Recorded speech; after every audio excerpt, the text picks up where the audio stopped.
ಗುರುರ್ಬ್ರಹ್ಮ ಗುರುರ್ವಿಷ್ಣು ಗುರುದೇವೋ ಮಹೇಶ್ವರಃ ಗುರುರ್ ಸಾಕ್ಷಾತ್ ಪರಂ ಬ್ರಹ್ಮ ತಸ್ಮೈ ಶ್ರೀ ಗುರವೇ ನಮಃ.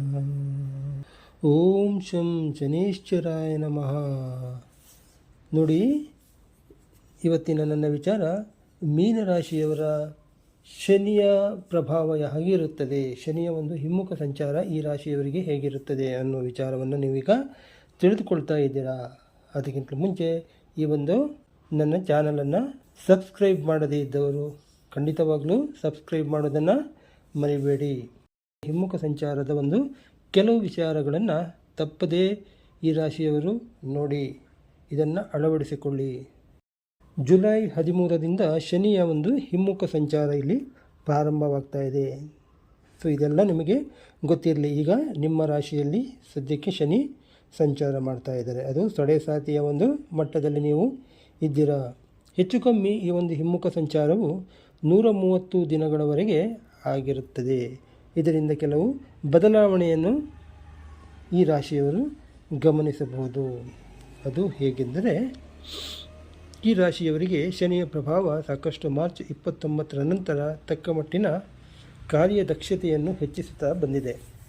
ಇದ್ದಕ್ಕಿದ್ದ ಹಾಗೆ ಶನಿಯು ನಿಮ್ಮ 12ನೇ ಮನೆಗೆ, ಅಂದರೆ ಒಂದು ತೊಡೆಸಾತಿ, ಅಂದರೆ ಮೊದಲನೇ ಒಂದು ನೀವೀಗ 12ನೇ ಮನೆಯಲ್ಲಿ ಪ್ರಥಮ ಸ್ಟೇಜಲ್ಲಿ ಯಾವ ಥರ ಇದ್ದೀರಾ ಆ ಒಂದು ಸ್ಟೇಜಲ್ಲಿ ಹೇಗೆ ಒಂದು ನಿಮಗೆ ಅನುಭವ ಆಗ್ತಾ ಇದೆಯಾ ಆ ಒಂದು ಅನುಭವ ಕೂಡ ಇಲ್ಲಿ ನಿಮಗೆ ಆಗುವ ಸಾಧ್ಯತೆ ಇದೆ. ಅಂದರೆ ನಿಮ್ಮ ರಾಶಿಯಿಂದ 12ನೇ ಮನೆಗೆ ಸಂಚಾರ.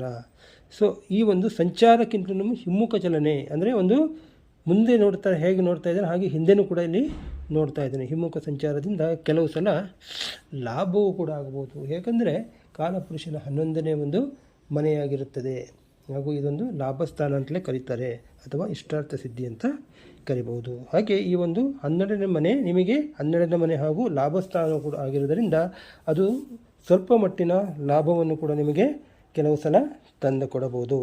ಆದರೆ ಸ್ಥಾನಮಾನದಲ್ಲಿ ಕೆಲವು ಸಲ ನಿಮ್ಮ ಸಲಹೆಯನ್ನು ಆದಷ್ಟು ಇತರರಿಗೆ ಕೊಡುವುದು ಕಮ್ಮಿ ಮಾಡುವುದು ಒಳ್ಳೆಯದು.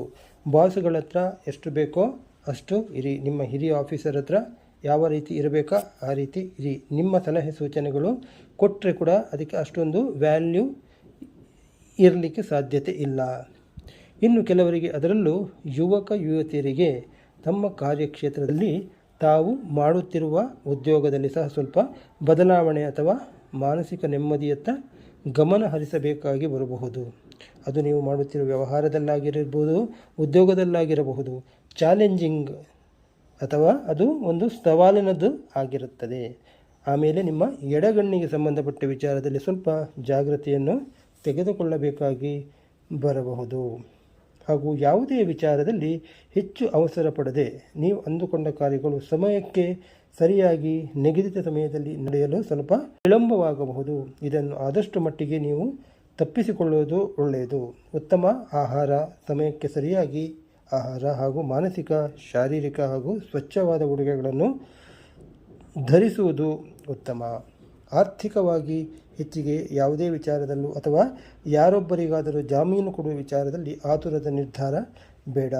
ಶನಿಯು ಒಬ್ಬ ದುಃಖಕಾರಕ ಹಾಗೂ ಹಿಂದಿನ ವಿಚಾರಗಳ ಬಗ್ಗೆ ಮತ್ತೆ ಮತ್ತೆ ಆಲೋಚಿಸಿ ಮಾಡುವ ಕೆಲಸ ಕಾರ್ಯಗಳಿಗೆ ಕಾರಕನಾಗಿರುತ್ತಾನೆ. ನಮ್ಮ ಒಳ್ಳೆಯ ಸಲಹೆ ಹಾಗೂ ನೀವು ಮಾಡುವ ಪ್ರತಿಯೊಂದು ಅಭಿವೃದ್ಧಿ ಕಾರ್ಯಗಳು ಯಶಸ್ಸಿನಿಂದ ಕೂಡಿರಬೇಕು ಅನ್ನೋದಾದರೆ ಪ್ರತಿ ಶನಿವಾರದಂದು ಅವನ ಸ್ಮರಣೆಯನ್ನು ತಪ್ಪದೆ ಮಾಡಿ.